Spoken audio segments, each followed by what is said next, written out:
It's my great pleasure and privilege to introduce this year's commencement speaker.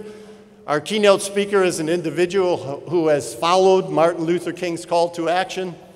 His family's Texas roots trace back to 1920 when his grandmother, Julián Castro, came to America as a 6-year-old orphan from northern Mexico.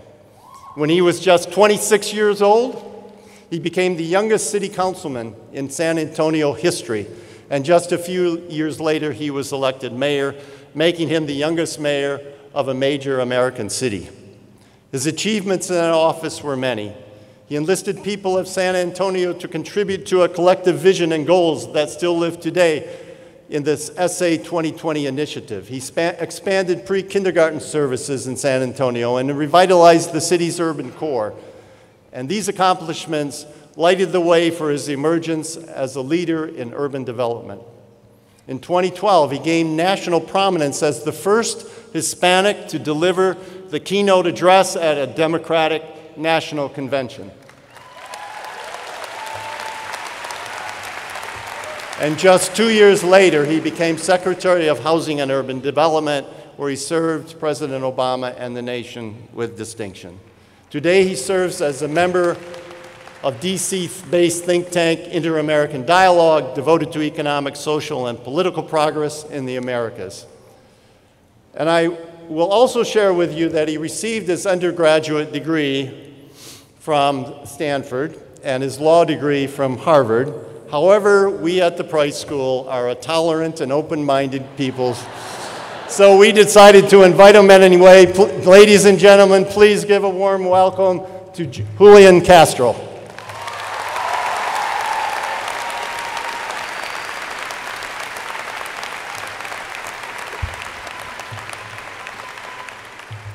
Good morning, y'all.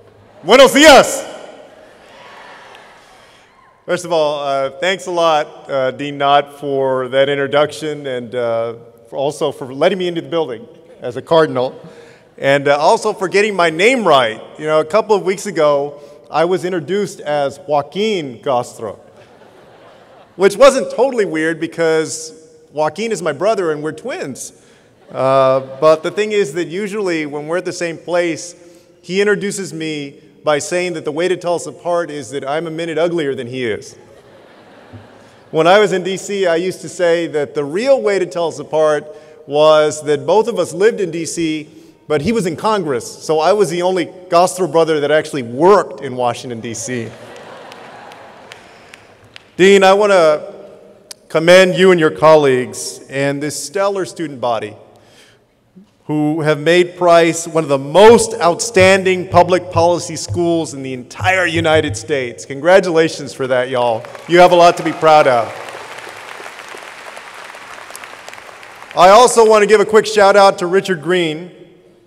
Professor Green originally extended the invitation for me to join you today, and he and I had the chance to work together at the Department of Housing and Urban Development at HUD, where he served as a special advisor. And he did a phenomenal job. Thank you very much, Richard, for reaching out originally. I appreciate it. And most of all, a huge congratulations to the 2017 graduating class of the University of Southern California.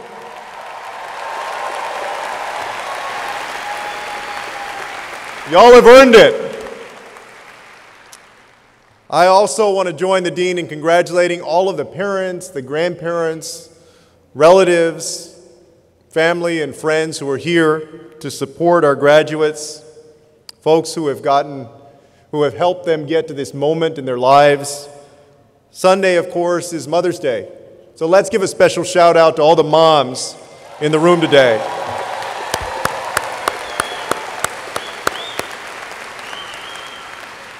For all those teachers' conferences that you went to along the way, the homework that you guided them on, all the nights that you stayed up late worrying about them, and the dreams that you worked hard to make come true for them, thank you.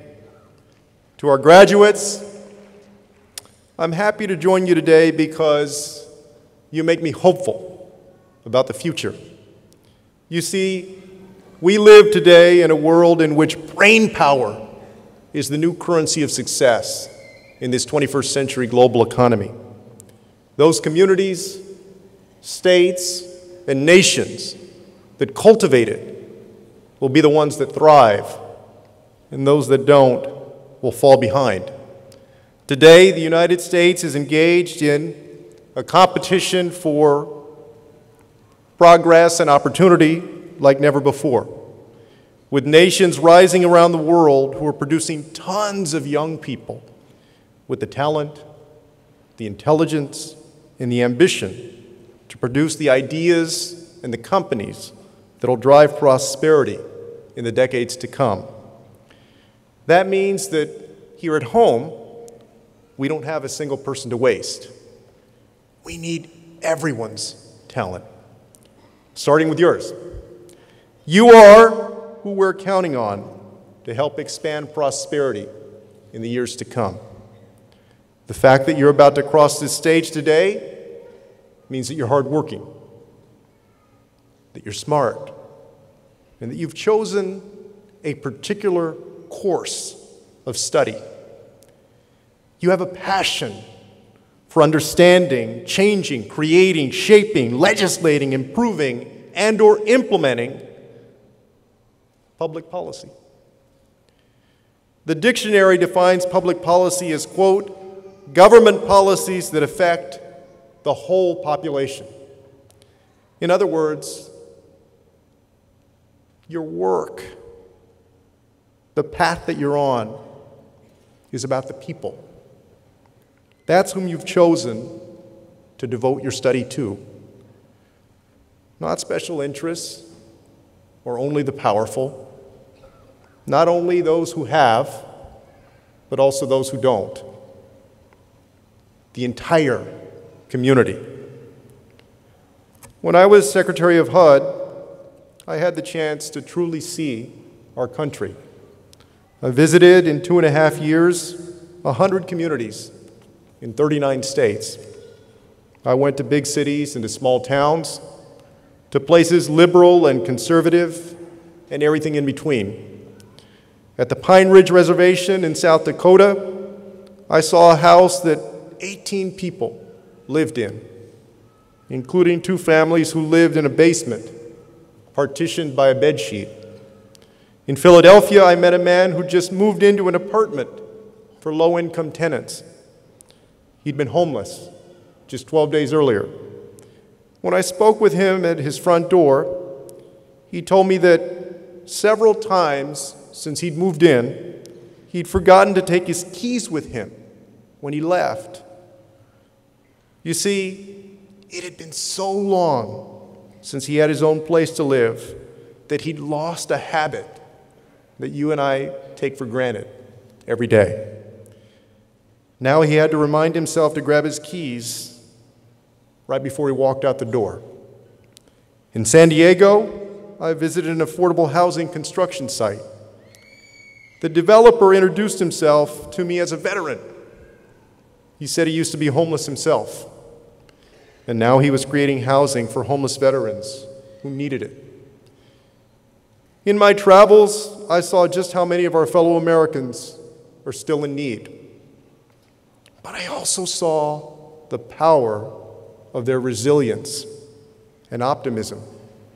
Folks who absolutely wouldn't quit when life got tough. I learned just how big a heart neighbors have for one another and how much more there still is to do.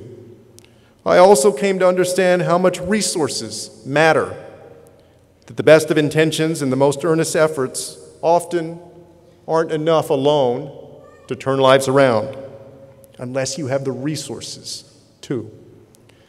But I also saw so clearly that leadership and good public policy matter, that they're essential for progress. More than 2 decades ago, policy pioneers here in Los Angeles started something amazing.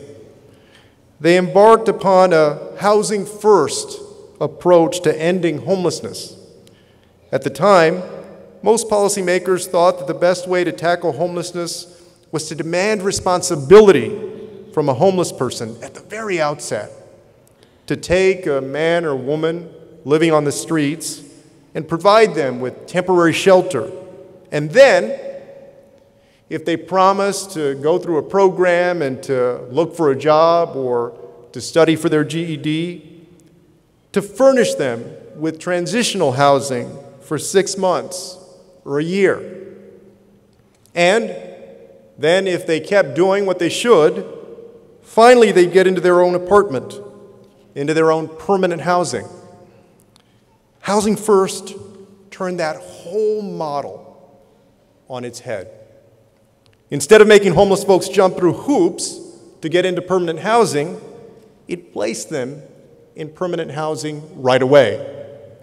The idea was that having a place of one's own is stabilizing.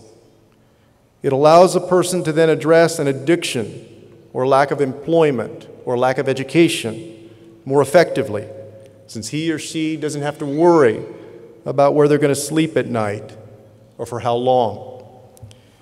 It was a policy revolution.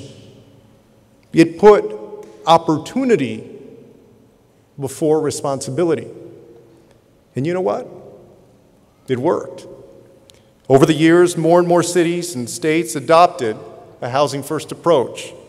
And in 2010, the Obama administration launched Opening Doors, the first federal blueprint that said, we're not just going to reduce homelessness, we're going to end it, beginning with veteran homelessness. With a Housing First approach at its core, the administration worked with cities and towns across our country to effectively end veteran homelessness. When First Lady Michelle Obama announced the mayor's challenge to end veteran homelessness, more than 800 local and state officials stepped up. And Washington, D.C. worked the way that we always wish Washington, D.C. would work. In Congress, both Democrats and Republicans supported funding for HUD and the VA to provide housing vouchers and supportive services to veterans in need of a place to live. Because of great work across the country, in city after city and town after town, between 2010 and 2016, veteran homelessness in America fell by 47%.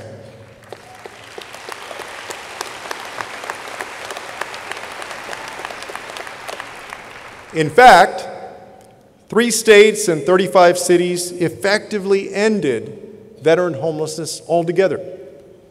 One of my proudest moments as Secretary of HUD was standing alongside Vice President Biden and Governor Jack Markell to announce Delaware's achievement last Veterans Day. And Housing First, an innovative policy, was at the center of that success. Now, anyone who has spent a few days in Los Angeles or any big city knows that we still have a long way to go to end homelessness among veterans, and even further still, to end homelessness overall in our nation. But we've seen that it can be done. We've also learned lessons that can help drive down homelessness among families and youth and non-veterans. Most importantly, so many lives have already been changed for the better because of smart public policy. And that's just the tip of the iceberg. In every field, in health, in education, the environment, transportation, infrastructure, policy innovations have made our world healthier, more prosperous, and ultimately more peaceful. And that's where you come in. I'm excited to be here today because I know that you're going to help write the next chapter of our nation's success, and in many cases, the success of communities all across the world.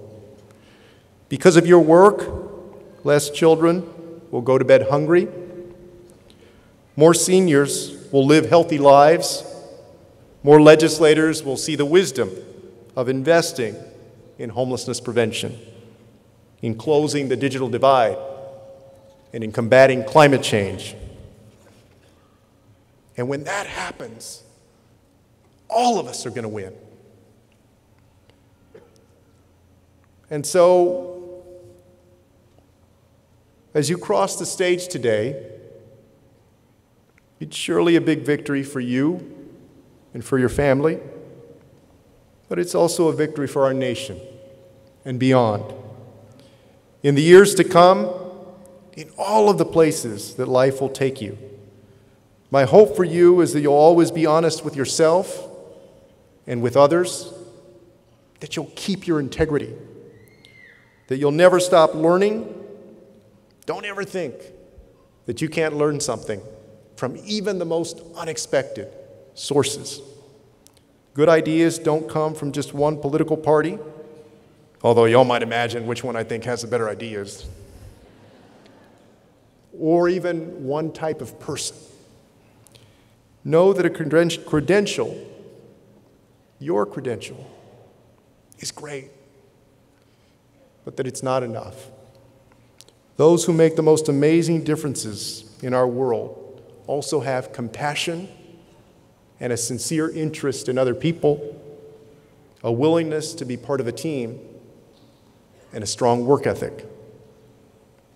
I hope that you'll always remember the love and the pride that you feel around you today, and that this weekend is a time of great celebration for all of the wonderful things that you've accomplished. A moment to take stock of the journey that you made here, but also, in a very real way, a time to reflect on why you started on this journey in the first place, and to see that you've been blessed with wonderful opportunity, and you know that you can help make that same kind of opportunity possible for so many others in the years to come. If and when you do that, I'm convinced that you'll help make our world a better place and help ensure that this 21st century is another American century. Congratulations. Thank you very much.